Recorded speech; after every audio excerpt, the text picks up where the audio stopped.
साथियों, इस टाइम दुनिया भर में कुछ हाई वोल्टेज इंटरनेशनल इश्यूज चल रहे हैं। कुछ ड्रामा चल रहा है जिसका मेन विलन कह लो या दादा कह लो, डोनाल्ड ट्रंप। कहानी शुरू होती है एक जहाज से जिसका नाम है मैरिनारा। यूएस ने इस रशियन फ्लैग जहाज को सीज कर लिया। क्यों? क्योंकि ये वेनेजुएलियन ऑयल से जुड़ा हुआ था। अब रसिया गुस्सा हो गया है। रसिया ने साफ साफ कहा है कि ये इंटरनेशनल लॉज का वायलेशन है और वार्निंग भी दे दी है भाई। अगर ऐसे एक्शंस बढ़ेंगे, जाहिर सी बात है कोई नहीं सहेगा, तो यूरोप अटलांटिक रीजन में टेंशन और एस्केलेट हो जाएगी।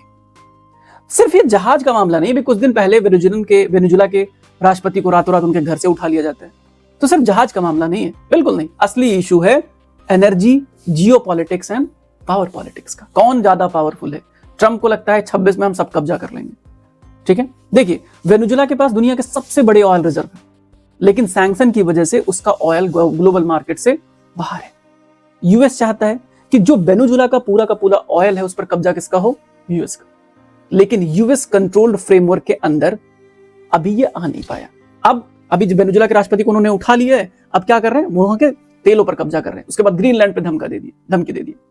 देखो, इंडिया का अगर स्टैंड की बात करें तो इंडिया ने कभी ना यूएस का खुल के साथ दिया, ना रसिया के खिलाफ खड़ा हुआ। प्योर स्ट्रेटेजिक न्यूट्रलिटी अपनाया हुआ। और इंटरेस्टिंग पार्ट सुनिए, यूएस सिग्नल दे रहा है इंडिया को वेनेजुएलन ऑयल इंपोर्ट करने दिया जा सकता है, लेकिन रूल्स वॉशिंगटन तय करेगा, ट्रंप तय करेंगे।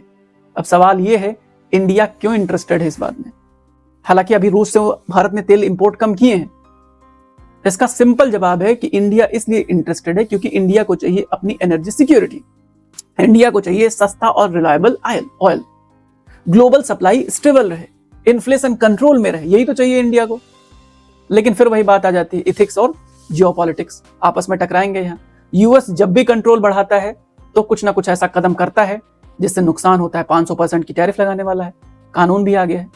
तो क्या ये फ्री ट्रेड होगा या फिर मैनेज डिप्लोमेसी? क्या भारत झुक जाएगा? रसिया की भी तो चिंता जेन्युइन है ना।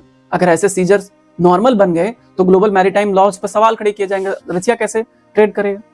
रसिया कैसे जिंदा रहेगा? रसिया हमेशा हमारी विपत्ति के साथ खड़ा रहा है, तो रसिया का तो हम साथ नहीं छोड़ेंगे। लेकिन फिर भी इस टाइम न्यूट्रलिटी बहुत जरूरी है। हालांकि ट्रंप लगातार उकसा रहे हैं मोदी जी को कि भाई कुछ बोल दो, हम तो बोल ही दे रहे हैं।